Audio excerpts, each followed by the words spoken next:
الله تعالى ونفعنا به وبعلومه في الدارين آمين.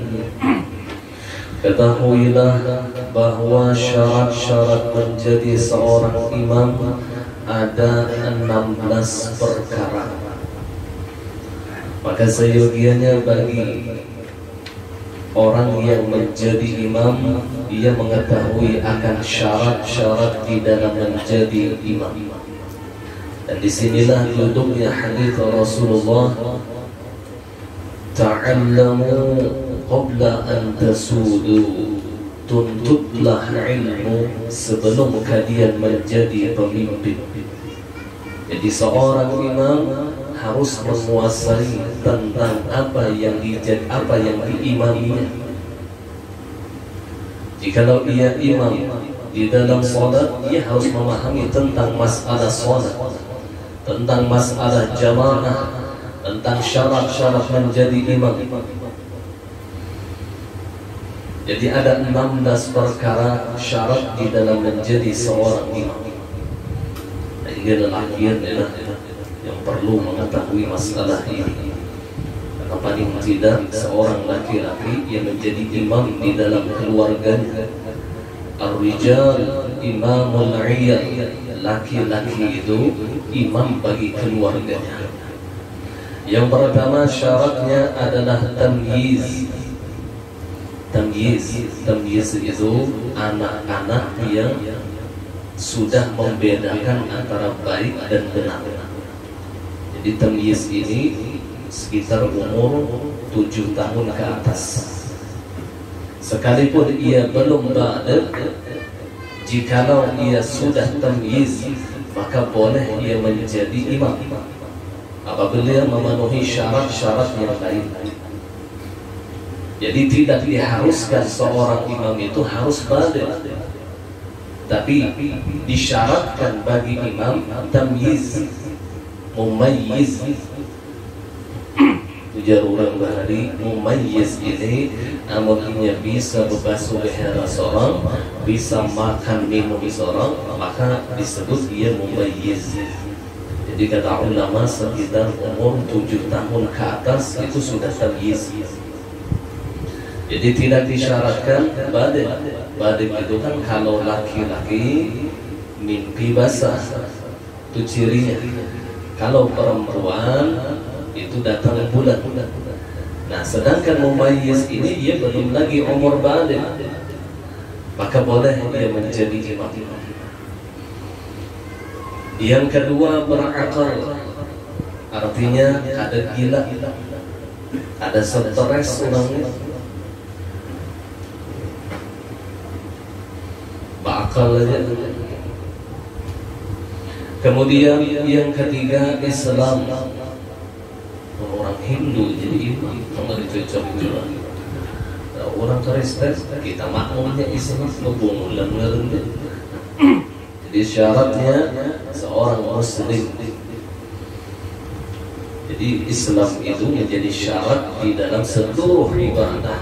Ibadah apapun, salah satu syaratnya adalah ia harus Muslim, orang Islam. Kemudian yang keempat, laki-laki apabila mengimami laki-laki atau banci. Jadi syarat seorang imam adalah laki-laki jikalau makmumnya laki-laki atau perempuan atau banci. Banci di sini lain bang bencong. Kalau di dalam bahasa Arab namanya khunsa. Khunsa itu orang yang punya 2 kemaluan. Lelaki yang di atas, bebinian di bawah. Ya kau membengkokkan seorang aja udah sampai kawinan. Jadi khunsa itu orang yang punya 2 kemaluan. Jadi jarang ditemukan orang yang seperti ini. Tapi ada aja, bukannya tidak ada aja yang punya 2 kemaluan ini ada. Kan ini diragukan apakah ia laki-laki, apakah ia perempuan. Si khunsa ini, nah bahasa kita namanya banci. Banci bahasa kita sehari-hari ya bencong, padahal lain bencong. Kata ulama, jikalau ia punya rahim, artinya datang bulan, maka dipastikan ia seorang perempuan. Jikalau tidak datang bulan, maka ia seorang laki-laki. Karena Allah ciptakan ia punya dua kemaluan, zakar dan faraj. Ya, manusia diantik dia diciptakan Allah Ta'ala.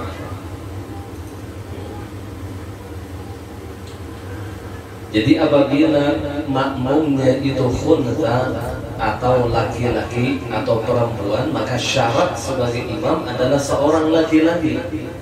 Jadi tidak boleh bagi si perempuan menjadi imam sedangkan makmumnya ada banci, ada khunsa itu kita boleh, atau ada laki-laki jamaahnya, maka tiada sah jamaahnya. Apabila imamnya perempuan, maka boleh perempuan itu menjadi imam jikalau makmumnya perempuan.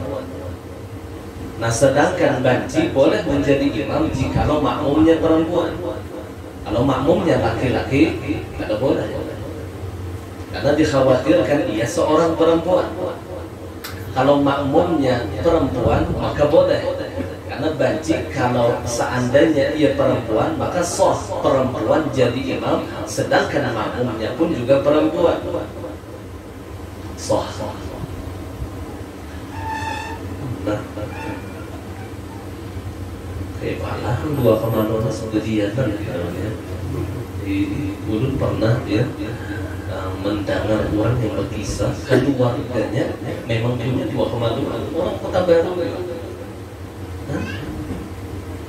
Jadi kan bisa jauh-jauh mencari ke luar negeri sana, ternyata di Kota Baru pun ada yang namanya khunsa. Tapi bukan yang dimaksud itu kemaluan laki-laki dipotong dirubah jadi kemaluan perempuan. Nah, ini namanya bencong dan hukumnya haram. Ujar Rasulullah, la'anallah al-mutasyabbihina minar rijali bin nisa wal mutasyabbihati minan nisa'i bil rijal. Allah melaknat laki-laki yang menyerupai perempuan, sebaliknya perempuan yang menyerupai laki-laki, ia mendapatkan laknat dari Allah. Jadi lelakian jangan model kaya pakai jemput itu haram hukumnya. Yang perempuan pun juga sesuaikan, ia punya pakaian perempuan, jangan seperti laki-laki, jangan. Kita sudah melanggar fitrah dari Allah. La'anallah al-mutasyabbihina minar rijali bin nisa wal mutasyabbihati minan nisa'i bil rijal. Allah melaknat laki-laki yang menyerupai perempuan dan perempuan yang menyerupai laki-laki. Sampai orang Bahari itulah ketika meninggal dunia seorang perempuan, maka kain penutup jenazahnya itu memakai kain bahana. Nah, jikalau yang meninggal ini seorang laki-laki, maka kain penutup jenazahnya adalah kain tapi laki-laki. Mungkin kita lihat di sini lelakian bebinian sama, tapi bahana itu adalah seharusnya dibedakan. Kalau yang meninggal laki-laki tapi lelakian itu dibelah dua, supaya si pelayan ini tahu orang yang meninggal ini laki-laki, nggak perlu membuka muka. Maaflah, bukan dulu muhanya lelakian tapi ginian, kada tahu yang meninggal siapa. Jadi ketika melihat penutup jenazah jasanya sudah ketahuan, oh ini laki-laki, karena kain penutupnya memakai kain laki-laki. Oh ini perempuan, karena kain penutupnya memakai tapi bahana. Kalau di atas keranda itu kan biasanya membedakannya surban sama kakamban, supaya ada pembeda antara laki-laki dan perempuan. Di dalam sholat pun juga dibedakan antara laki-laki dengan perempuan. Nah kemudian jadi laki-laki itu boleh mengimami jikalau makmumnya laki-laki atau khunsa. Dia berpinian ini pian alim ahli Quran fasih. Tapi bila diisi laki yang jadi imam laki. Kada kawan karena baginya ini hafal Quran, maaf manulah abahnya anak aku hafal Quran, jadi aku yang jadi imam ikan makmum pembongol benar. Biar hafal Quran, biar qari'ah, biar alim, tata apabila ia punya suami yang jadi imam adalah suaminya. Nah kecuali suaminya itu tidak mencukupi syarat, maka tidak boleh dia menjadi imam. Jadi makmum pun juga tidak boleh. Jadi berusahalah seorang laki-laki agar ia bisa menjadi imam bagi istri dan anak-anaknya. Berusaha belajar menjadi seorang imam. Biasakan seandainya jauh daripada masjid atau musholla untuk sholat berjamaah dengan istri dan anaknya. Nah kemudian yang kedua, ia harus seorang mukallaf. Nah seorang mukallaf ini aqil baligh. Apabila menjadi imam Jumu'ah. Nah apabila seorang imam ini menjadi imam sembahyang Jumat, maka disyaratkan baligh. Nah jikalau tidak menjadi imam di dalam sholat Jumat, maka tidak disyaratkan baligh, cukup mumayyiz. Jadi mukallaf di sini artinya aqil baligh, orangnya berakal lagi baligh. Umur baligh berapa? Laki-laki kan cirinya tadi yang jar ulun, mimpi basah, itu ciri baligh. Jadi orang tua ketika anaknya sudah mencapai baligh itu seyogianya sangat perlu diperhatikan. Ajarkan mereka bagaimana cara sholat, cara mandi wajib, pelajari mandi wajib. Jangan dibiarkan anak sebalik-balik. Pelajari nyawa bisa lah mandi wajib. Dan anak ada bisa sama, abah ada bisa juga. Orang lebih hebat ini. Jadi ajarkan mereka bagaimana cara mandi wajib, ajarkan mereka wudu, ajarkan mereka sholat, karena ketika itu mereka sudah dicatat dosa jikalau meninggalkan sholat dan dicatat pahala jikalau mereka mengerjakan kewajiban dari Allah. Jadi kalau sudah bebinian, sudah badai, datang bulan, lelakian sudah mimpi basah, jangan pernah orang tuanya itu tidak memerintahkannya untuk sholat, karena itu kewajibannya. Sampai zuhur suruh sembahyang zuhur, sampai asar suruh sembahyang asar. Ini anak SMA sudah, iya kada tahu juga kuitan di zuhur asar, kada suruh menyuruh-nyuruh akan. Ya Rasulullah, ini yang galak dituntut oleh Allah, bukan hanya anaknya tapi orang tuanya pun juga dituntut oleh Allah, sekalipun ia ahli ibadah,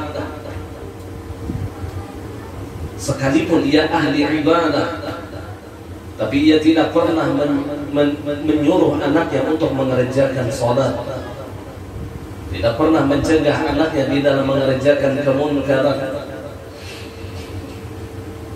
Wajib. Jangan dibiarkan lagi mengkanak-kanakan sudah mukallaf aqil baligh, jangan dibiarkan lagi untuk meninggalkan sholat. Jadi ada orang tua seharusnya ketika anaknya meninggalkan perintah Allah, ia wajib marah. Tapi jikalau anaknya tiada taat kepada dirinya, maka ia berusaha untuk ridha kepada anaknya. Orang tua sekarang terbalik, ketika anaknya melakukan sesuatu yang meninggalkan kewajiban Tuhan, dia kuitannya biasa. Anak ada sembahyang biasa. Di anak ada bujur berwudu biasa, padahal sudah balik pulang. Tapi waktu anak tadi kada to'at lawan ingat mahamok bilang minta ampun hamok kan terbalik cara kita mendidik ini lah.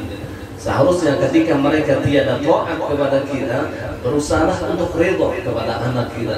Tapi jika mereka tiada to'at kepada Allah, jangan pernah ridho. Jangan pernah ridho. Begitupun seorang suami dengan istrinya. Kalau ia sudah melanggar kewajiban-kewajiban Allah, maka kita jangan pernah ridho kepada istri kita. Ia membuka aurat, tegur mereka. Ia meninggalkan sholat, tegur mereka. Ia mengerjakan kemunkaran, cegah mereka untuk mengerjakan kemunkaran. Tapi ketika ia tiada taat kepada kita, maka berusahalah untuk ridho. Bini nih challenge lawan laki. Laki itu udah kawas sabar, berusaha ridho. Bini dipamamai lawan laki, maka berusahalah untuk ridho. Ya Allah, ulun ridho lawan bini ulun, tapi ulun sangkal ya Allah, ridho dan ridho. Berusaha untuk ridho. Nah itu adabnya. Sedangkan adab seorang istri, berusahalah untuk mencari ridho suaminya. Jangan mantang-mantang laki peridoan, lalu kemamai terus lawan laki, luput juga. Jadi seorang suami yang bijak, ia ridha atas apapun yang dilakukan istrinya kepadanya, tapi ia tidak pernah ridha apabila istrinya meninggalkan kewajiban Tuhannya. Demikian adab seorang tua terhadap anaknya. Jangan pernah ridha ketika anak kita melakukan perbuatan yang menjadikan haram, yang menjadikan ia berani terhadap Tuhan. Jangan pernah ridha. Pinjam minuman khamar, obat-obatan, jangan pernah ridha. Nasihati mereka. Nasihati. Maksud jangan pernah ridho itu jangan ditampar dalam keadaan nasihati mereka. Allah.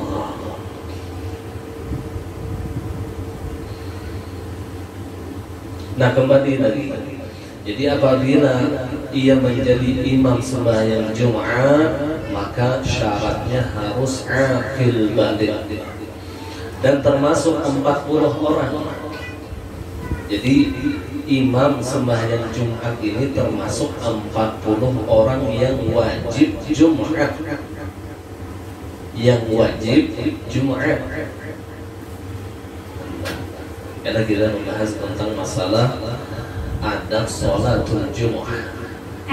Adab sembahyang Jumat. Di situ ada adab sebagai khatib. Jadi seorang imam bagi sholat Jumat, ia termasuk daripada 40 orang yang wajib Jumat. Nah kemudian yang keenam, bisa mudah membedakan tadi. Kalau sholat itu selain sholat Jumat, maka boleh yang jadi imam itu anak kecil yang belum balik. Beginian misalnya yang abah ke masjid, yang anak ini umur apa ngarannya kelas 5 SD, di umur 8 tahun, 9 tahun, tapi bacaan baik, berwudu bujur, maka bolehlah berjamaah lawan anaknya. Anak belum balik lagi, tapi sudah bersunat banglah. Sudah bersunat, belum bersunat katanya masih menanggung najis. Sudah bersunat maksudnya di sini. Jadi belum balik aja, masih umur 10 tahun, masih umur 11 tahun ya. Maka si perempuan itu boleh menjadikan anaknya sebagai imam di dalam rumahnya. Jikalau suaminya tadi misalnya sholat di masjid berjamaah, jadikan anak laki-laki tadi sebagai imam sekalipun dia belum balik. Nah tapi kalau imam Jumat, maka wajib disyaratkan dia harus aqil balik. Nah di situ aja bedanya. Nah kemudian yang keenam, tidak ada keharusan mengulangi sholat Jadi si imam itu kada boleh ia mengulang sholat yang ia kerjakan sebagai imam. Seperti kata beliau, orang yang bertayamum karena dingin, orang itu bertayamum karena dingin, subuh dingin benar, lalu ia bertayamum menuju ke langgar jadi imam, kada boleh. Kenapa? Karena orang yang bertayamum karena dingin lalu ia mengerjakan sholat subuh, maka wajib sholatnya itu diulang. Wajib sholatnya itu diulang, bukan diqadha, lah diulang. I'adah namanya, i'adatus sholat. Kalau qadha itu tidak pernah mengerjakan sholat sebelumnya.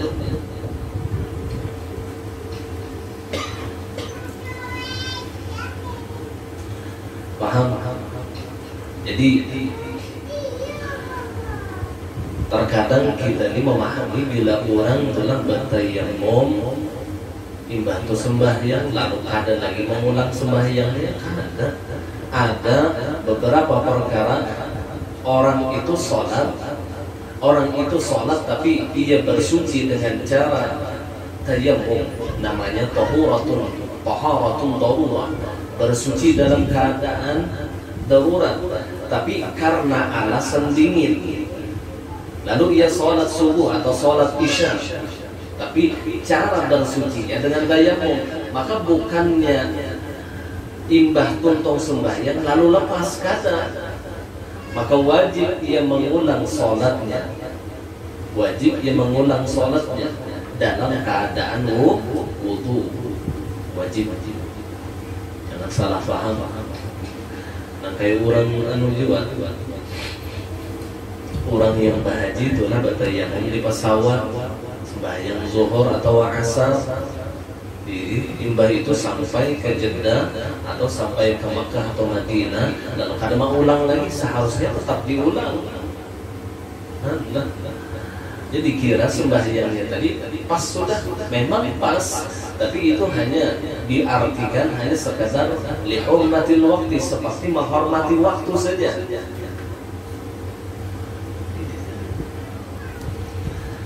Jadi kalau tayamumnya karena alasan dingin lalu ia mengerjakan sholat, maka tiada boleh menjadi imam. Kenapa? Karena ia harus mengulang sholatnya. Atau alasannya karena tidak ada air di tempat yang besar dugaannya adanya air di situ. Di tempat tersebut diduga ada air, ternyata kada. Padahal ini sangkaan kuat di situ ada banyu, ternyata kada.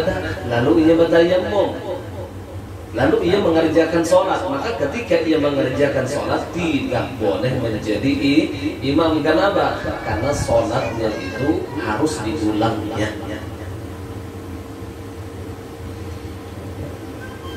Harus diulangnya. Jadi dua alasan ini wajib diulang sholat. Apabila ia bertayamum lalu ia mengerjakan sholat dengan dua alasan ini, maka wajib diulang sholatnya tersebut, wajib diulang. Jadi niatnya usolli fardhu subhi ini basunnah adalah ila tuntung sudah dingin kemudian berpuasa batuntung berwudu sembahyang subuh lagi, usolli fardhu subhi rak'ataini i'adatan lillahi ta'ala, sahaja sembahyang fardhu subuh 2 rakaat mengulang karena Allah Ta'ala. Jadi ketika sholat dengan tayamum dengan alasan dingin, kada boleh jadi imam, kada boleh. Karena makmumnya ada orang yang sholatnya dengan memakai wudhu yang sempurna, bukan dengan tayamum yang tanpa diulang lagi. Paham nggak kada?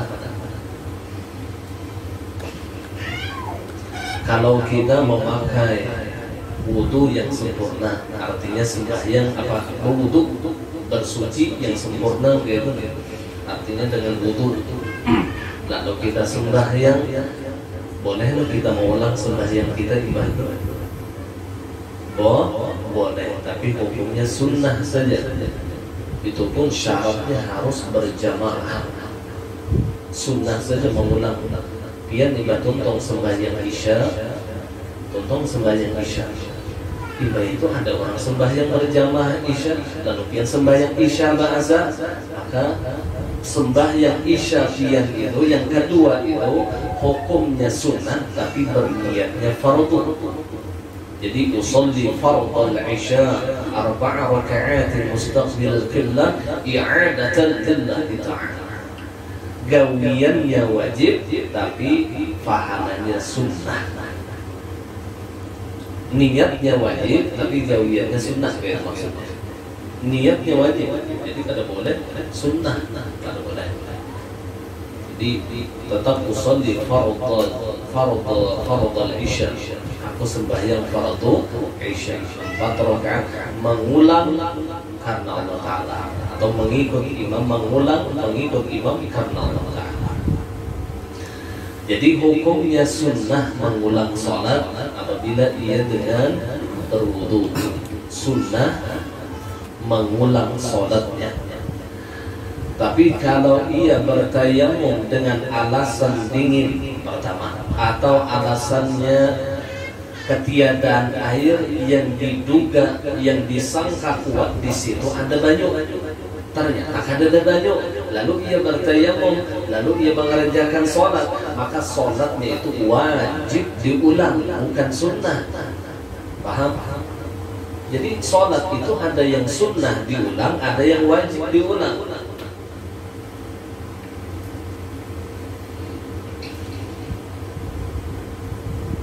Nah, sholat yang wajib diulang maka tidak boleh ia mengerjakannya menjawab. Sholat yang wajib diulang adalah kada bolehnya menggawinya sebagai imam.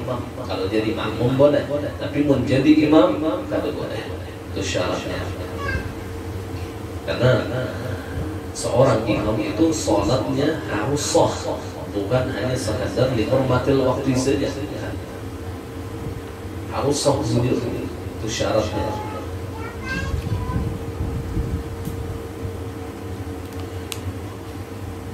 Nah kemudian jadi dua alasan tadi adalah ini yang terkadang harus dipahami, dan ini nyali dipahami.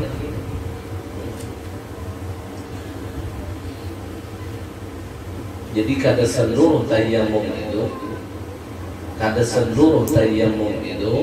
yang kada diulang lagi. Jadi ada yang wajib tayamum itu diulang. Nah apabila tayamumnya karena sakit misalnya, bukan karena dingin tapi karena sakit, misalnya di dalam tangannya ini luka, tangannya luka, lalu ia tidak bisa meratakan air wudunya karena ada luka di tangannya, maka diwajibkan baginya tayamum. Jadi wudu dan tayamum, wudu dan tayamum. Nah ini perlu juga disampaikan sedikit. Apabila ada luka yang tidak bisa tersentuh air, ada luka yang tidak bisa tersentuh air di anggota wudunya, umpamanya di pipi kanan, ada luka bakar, dan ini ujian dokter kada boleh kena banyu. Bila kena banyu mati kan, misalnya adalah dahsyat itu lukanya. Kayak itu aja sudah, jadi kada repot. Contohnya kada boleh kena banyu. Jadi nah kayak apa caranya? Caranya kayak apa? Apakah kita langsung tayamum? Apakah kita hanya berwudu saja? Maka kedua-duanya dipakai, wudu dan tayamum. Paham? Wudu dan tayamum. Jadi misalnya luka itu di wajah, maka tayamum terlebih dahulu. Tayamum, pian sediakan debu yang suci, ialah sahih dan thayyibah, debu yang suci, pian letakkan tangan pian kedua belah, lalu dihentakkan, maka satukan ke wajah, kedua telapak tangan tadi, kemudian dibersihkan lagi, hantakan lagi tangan pian ke debu yang lainnya, jangan sampai mustamar, maka kemudian bersihkan lagi, jangan sampai kanusa yang sunnah mengurangkan debu itu sunnah. Jadi kemudian letakkan, itu kita belum praktek tayamum lah. Nah, setelah melaksanakan tayamum baru ia berwudu. Nah, ketika ia membasuh wajah, maka basuhlah wajah yang kulitnya sehat. Jadi kulit sehatnya aja, misalnya ini pipi kanan kalau tadi lupa.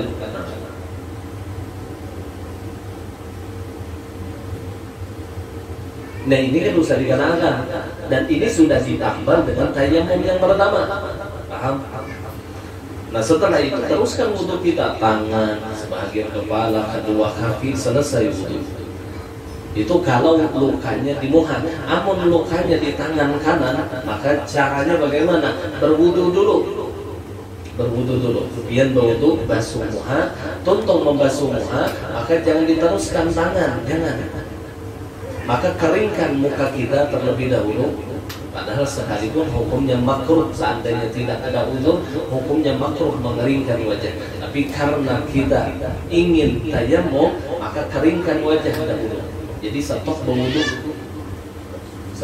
imbah muha, sapu muha tadi hanya biar sediakan debu, tak sediakan debu, pusat muha biar lawan debu dengan cara tayamum, tangan biar bantu, hanya teruskan lagi wudu. Nah, teruskan lagi wudu. Jadi wudunya basuh kulit yang sehat, jangan kulit yang luka bakar nantinya.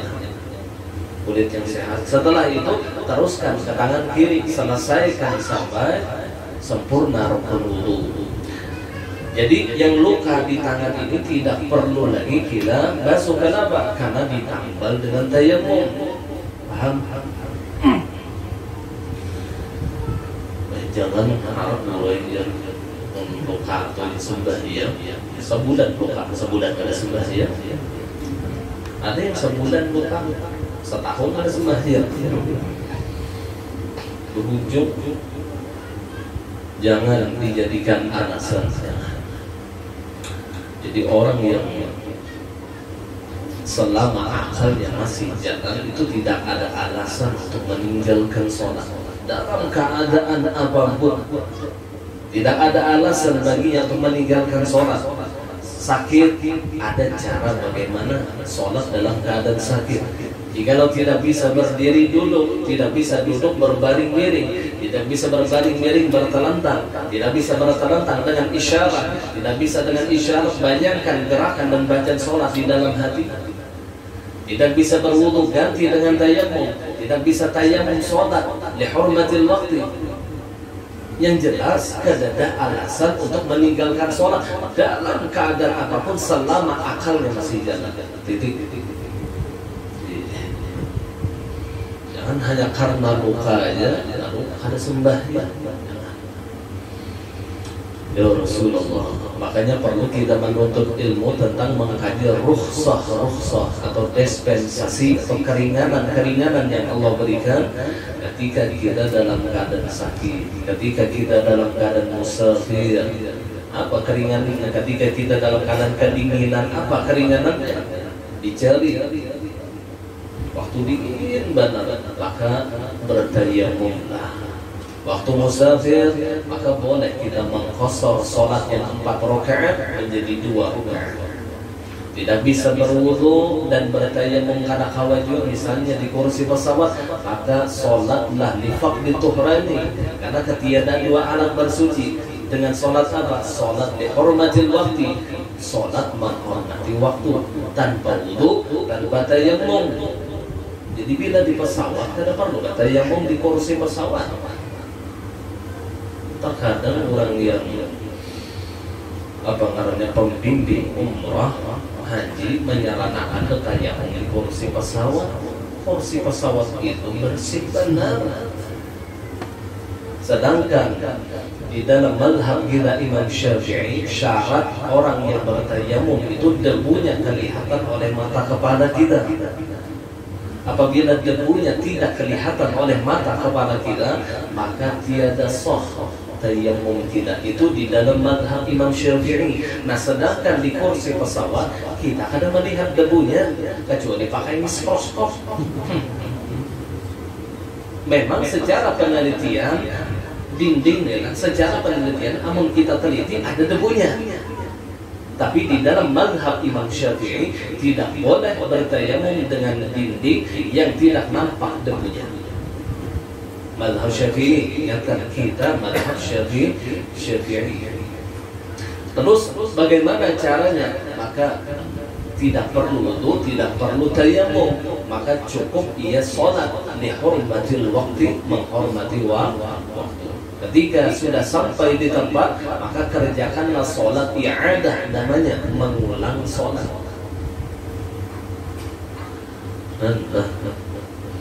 Tapi guru aja banyak orang yang menyuruh jangan bertayamum di kursi pesawat.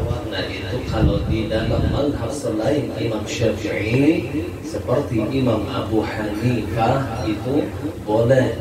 Tapi ketika kita bertayamum dengan mazhab Imam Abu Hanifah, kita harus mengetahui syarat tayamum di dalam mazhab Abu Hanifah. Pembatal tayamum di dalam mazhab Abu Hanifah. Ini yang mengulang kita repot. Jangankan Abu Hanifah, Syafi'i aja kita kan tahu. Apa lagi mazhab Abu Hanifah? Ini perlu lah bagi pembimbing haji atau umrah ya, tidak perlu menyarankan tayamum, tidak perlu menyarankan tayamum di kursi pesawat bagi jamaah, tidak perlu. Cukup ia sholat lihurmatil waqti. Seandainya tayamum juga, ya tetap wajib juga diulang,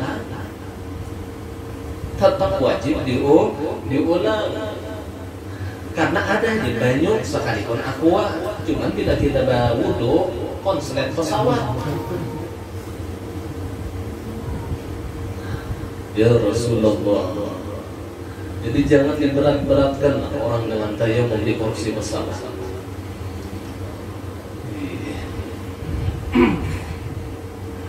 Pahami dulu mazhab kita.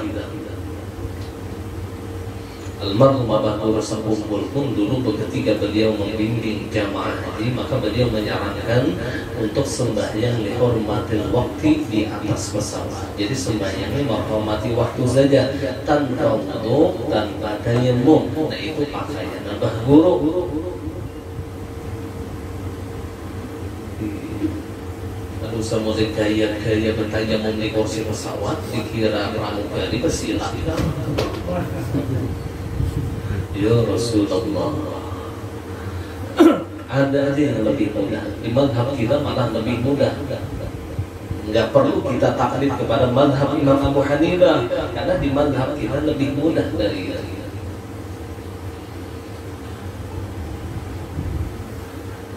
Nah kembali lagi.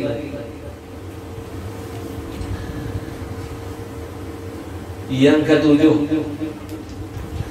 seorang imam ia tidak boleh bertindak sembarangan tanpa ijtihad jika ia memerlukannya mengenai bejana atau baju atau kiblat.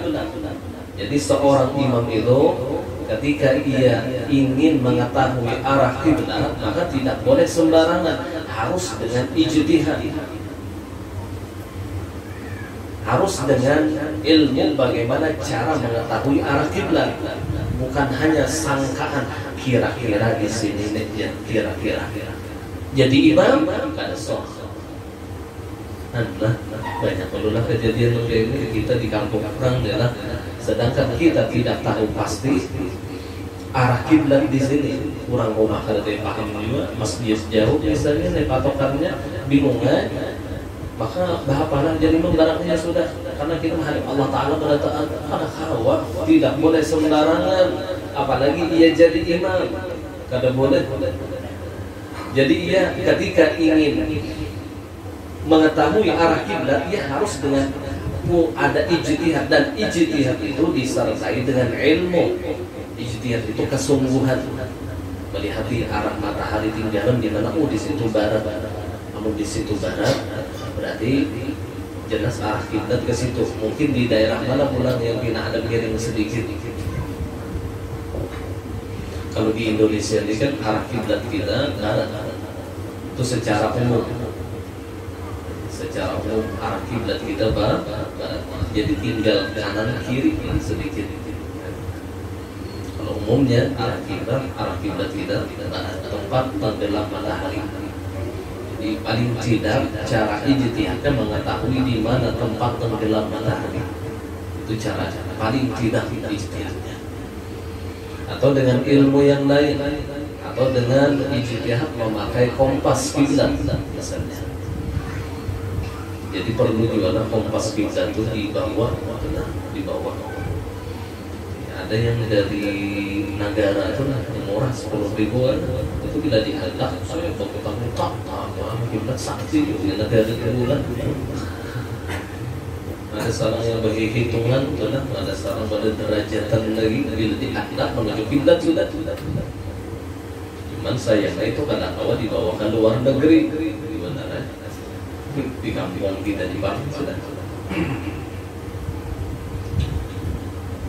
Wah ini ada ijtihad kita arah kiblat semacam aplikasi HP. Ada itu termasuk ijtihad. Kada yang berhafal kepada. Jadi seorang imam tidak boleh sembarangan tanpa ijtihad di dalam menentukan bejana. Bejana itu wadah gasan wudu. Ini najiskah kada? Itu harus ada ijtihadnya di situ. Atau baju ini najiskah kada bajunya? Kada boleh sembarangan apabila dia jadi imam. Jadi seorang imam itu harus memperhatikan betul tempat dia berwudu, baju yang dipakainya, dan arah kiblat yang ditujunya.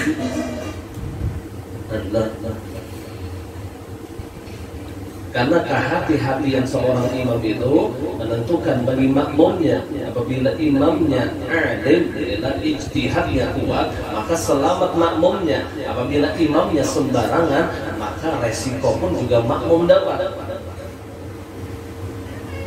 Jadi imam itu pada asal-asalan. Makanya di dalam kitab At-Taqriratus Sadidah, pahala seorang muadzin itu lebih besar daripada pahala seorang imam. Muadzin, tukang adzan, itu lebih besar pahalanya daripada seorang imam. Tapi kerennya keren imam banget, tapi resikonya lebih besar daripada adzan. Karena disyaratkan berbagai macam syarat seorang imam itu. Yang jelas yang kita baca di sini ada 16 syarat menjadi seorang imam. Memadailah yang 16 ini. Anda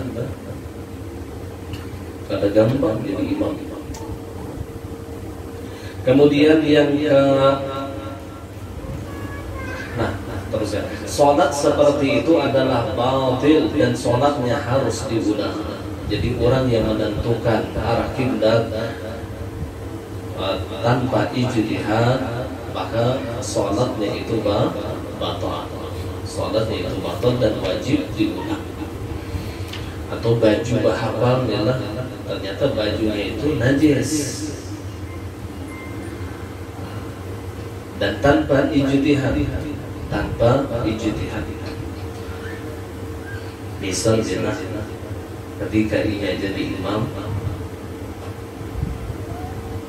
selesai daripada sholat, tuntung berwirid, pas melihat ke belakang ada tahi cacat basah. Ini apabila tegugurnya, nah itu perlu ijtihad.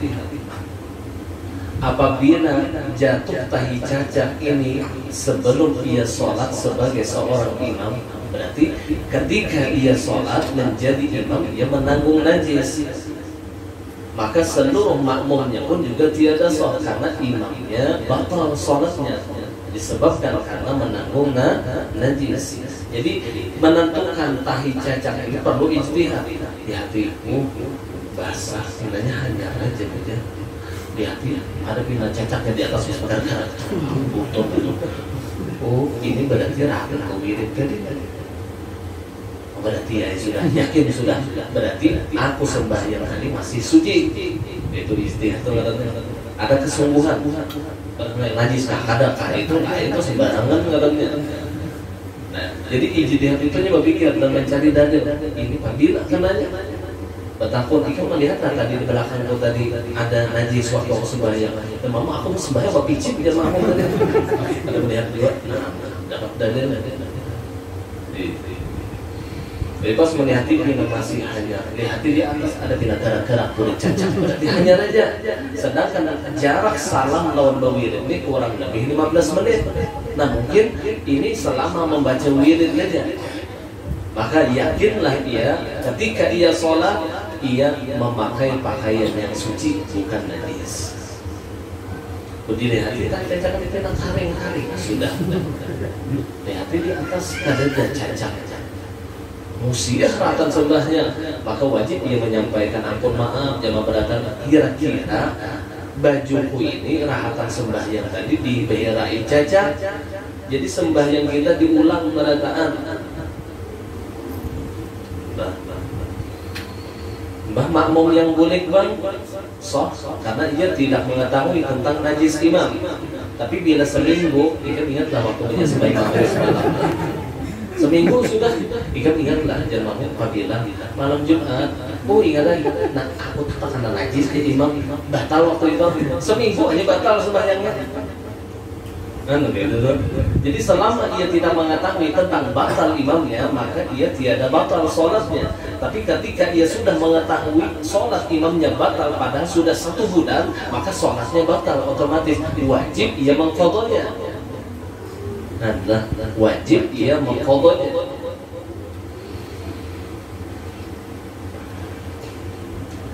Kemudian yang ke-8 mengetahui cara sholat.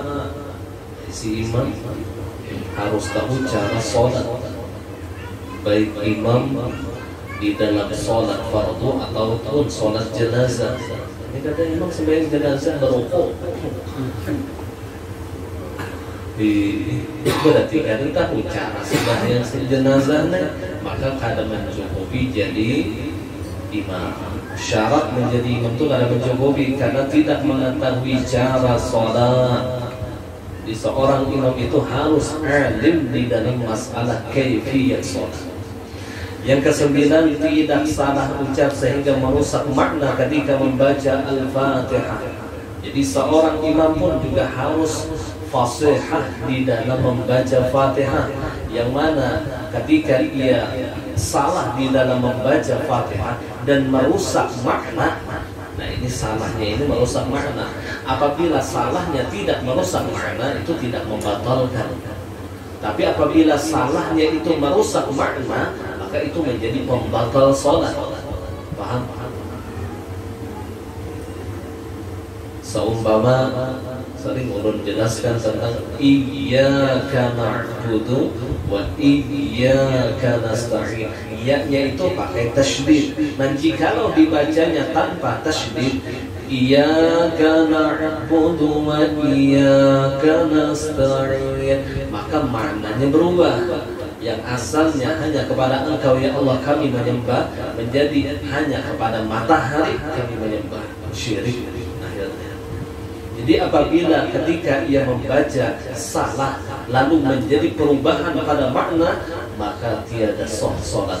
Tapi apabila ia membaca salah ada berubah makna, sah aja masih salatnya. Tapi Fatihahnya ada cedera masih.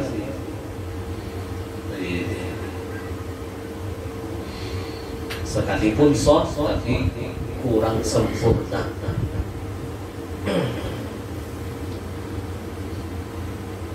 Nah kayak air betagar, air betagar gitu, itu kan ada merubah makna. Kau aja jadi imam. Cuman seyogianya pun ada yang masih kada betagar, ya lebih baik yang kada betagar dahulu. Allahu Akbar. Adanya masih Allahu Akbar yang fasih adanya. Tapi seandainya ia jadi imam, nah ini perlu diperhatikan. Jangan pokok rata lah. Bila air betagar kan boleh jadi imam, ada itu pokok rata kan boleh. Jadi kalau orang yang air betagar, tapi ketika ia menyebut tidak merubah makna, Bismillahirrahmanirrahim, kan merubah makna, maka sholatnya masih sah, tapi tidak fasih di dalam membaca Fatihah, seyogianya cari makmum yang imam yang fasih. Tapi kadang membatalkan sembahyang, paham? Kadang membatalkan sholat karena kadang merubah makna.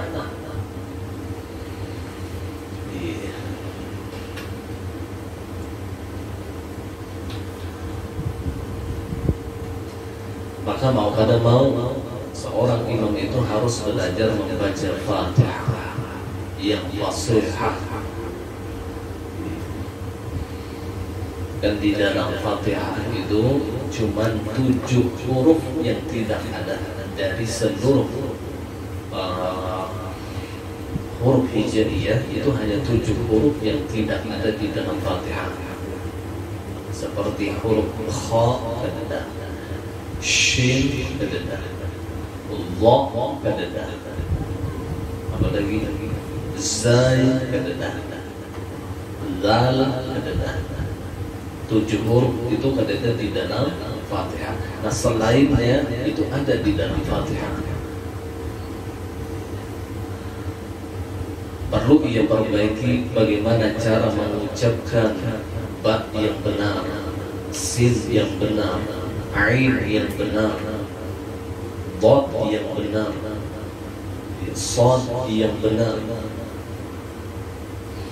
Belajar dengan orang yang memang fasih. Jadi jangan belajar dengan orang yang kada fasih.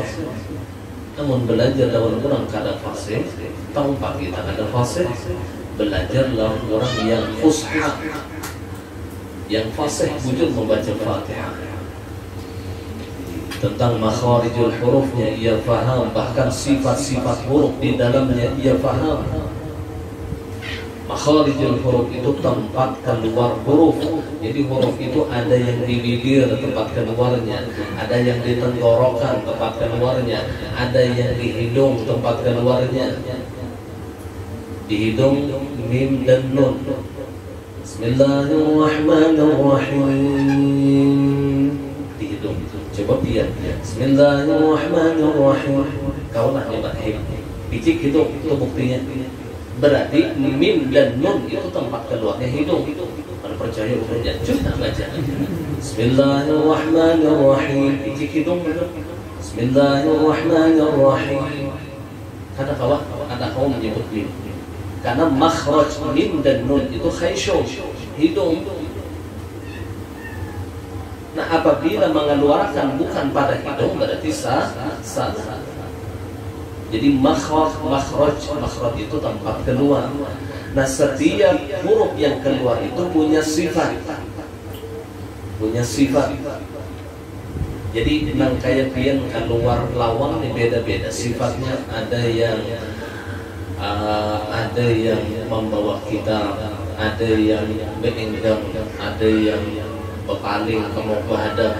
Itu namanya sifat huruf. Sifat huruf itu beda dengan makharijul huruf. Nah yang jarang diajarkan oleh orang tentang sifat huruf. Kalau makharijul huruf banyak orang yang belajar, banyak orang yang paham, tapi sifat huruf sedikit orang yang paham.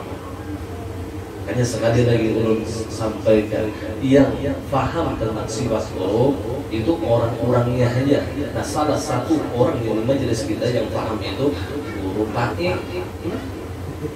sudah rancak lu menyambatakan. Kalau makharijul huruf banyak yang paham, sifat huruf itu yang ngalih dipahami. Belajar lawan zidin atau lawan huruf ibul lumayan, itu bagus bacaannya. Belajar lawan zidin, belajar lawan urun berataan, hawa urun hanya merangkap berataan. Karena kewaktuan tadi minimal Fatihah yang dilajari. Yang wajib-wajib itu di dalam sembahyang, rukun qauli, takbiratul ihram, Fatihah, tasyahud akhir. Tasyahud akhir wajib sudah. Salam yang pertama 4 itu dihukumkan rukun qauli, wajib diperhatikan makharijul hurufnya, wajib diperhatikan panjang pendeknya, wajib diperhatikan baris-barisnya, wajib diperhatikan tasydid di dalamnya, wajib diperhatikan.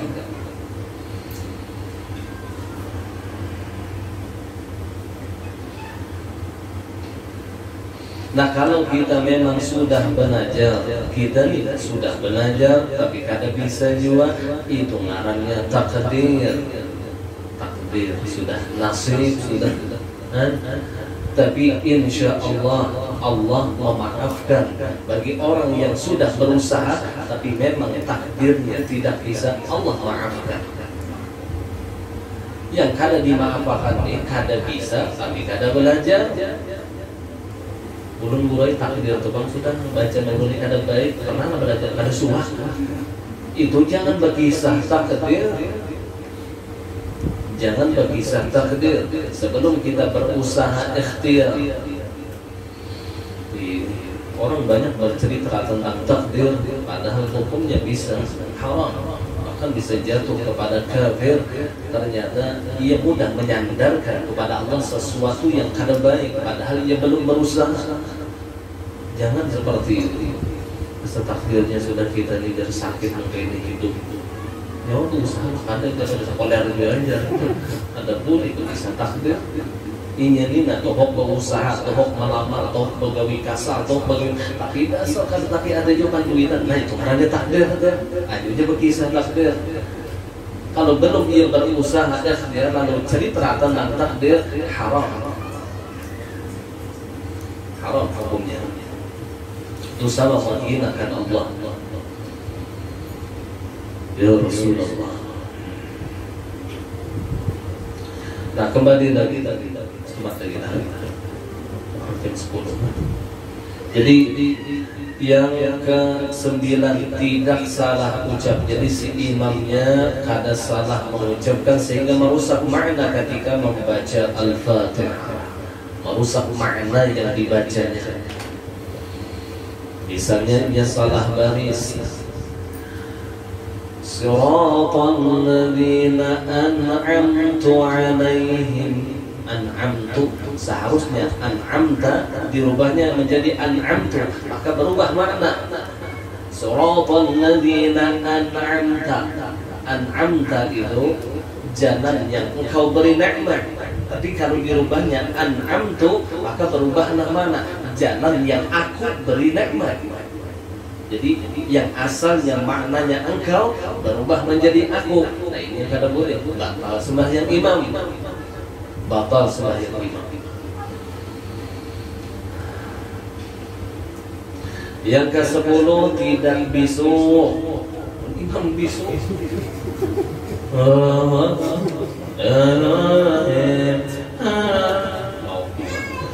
Meskipun makmumnya bisu juga, kada boleh juga makmumnya bisu bacaan, imam bisu juga aja. Kan boleh. Ya Allah, dia memikirkan dia makmum bisu itu, imam bisu itu, nah udah kada mau mikirkan. Kira-kira udah menjadi makmum itu ada satu, kalau maka takbir atau apa ada satu, ujung tertawa. Allah, kita kada mau hinakan orang bisu masalahkan. Artinya orang yang bisu itu kada boleh jadi imam, kada boleh jadi imam. Ada orang yang boleh jadi makmum tapi kada boleh jadi imam. Ada orang yang boleh jadi ada orang yang soh jadi imam tapi kada soh jadi makmum. Inya menjadi imam soh, menjadi makmum kada soh. Dan siapa tahu lah. Kalau di dalam kitab namanya lagos itu ia teka-teki. Siapakah orang yang soh jadi imam tapi tiada soh jadi makmum? Kalau yang soh jadi makmum kada soh jadi imam banyak. Pertanyaannya siapakah orang yang soh jadi makmum tapi kada soh jadi imam? Bisu salah satunya. Kada fasih membaca atau umi itu banyak. Tapi yang aneh ini siapakah orang yang soh jadi imam tapi tiada soh jadi makmum? Lagosnya teka-tekinya seperti itu. Maka jawabannya ini di dalam kitab Theodor mendapatkan Jawabannya orang yang buta lagi tuli. Orang yang buta lagi tuli, ia soh jadi imam, lagi tiada soh jadi makmum. Bangun jadi makmum kayak apa? Buta tuli, melihat pergantian rukun imam tuh kada bisa, mendengar pergantian rukun imam kada kawa. Jadi karena bila anak rokok tuh jual kepalanya rokok, bila anak yang tidak ada kawangan tuli kita pulang ya Rasulullah. Tapi keistimewaannya ia sok jadi imam. Anda Allah. Jadi si bisu itu kada boleh jadi imam meskipun makmumnya bisu juga. Ulun pernah melihat video orang bisu menerima akad nikah. Ulun lucunya jadi saksi ini kayak apa aja ulun meninggalkan saksi. Soh kayak taruh saksinya soh aja. Gimana kayak apa? Ada disohakan bujur salahnya kita ada tahu. Jadi soh kayak terus ya Rasulullah macam-macam. Anda ajelas manusia itu bermacam-macam jenis. Allahu a'lam bissawab. Ampun maaf dan minta ridha halal dunia akhirat. Al-Fatihah. Ar-Rahman Ar-Rahim. Iyyaka na'budu wa ghayril maghdubi 'alaihim waladdallin. آمين يا الله يا رب العالمين. بسم الله الرحمن الرحيم. الحمد لله رب العالمين. اللهم صل على سيدنا محمد وعلى آله وصحبه أجمعين. اللهم نور قلوبنا بنور هدايتك كما نورت الأرض بنور الشمس كأبدا أبدا. صلى الله على سيدنا ومولانا محمد وعلى آله وصحبه وسلم. الحمد لله رب العالمين. Sedikit dari pengumuman dasar kalian bersama seperti malam Sabtu tadi. Insyaallah malam Sabtu ini kita gotong royong pulang. Insyaallah, tapi tempatnya bukan di rumah. Ulun sini bukan di rumah, tapi di majelis puncak. Namun kada hujan jadi insyaallah. Teman Sabtu habis maulid di sini yang bagi pemaulidan dan ada pemaulidan habis isya datang ke majelis puncak, kita kumpul di sini. Kita di atas masih gajiannya bersama makin terus ya kembali kita supaya ini menjadi amal jariah bagi kita berdatang. Mohon maaf,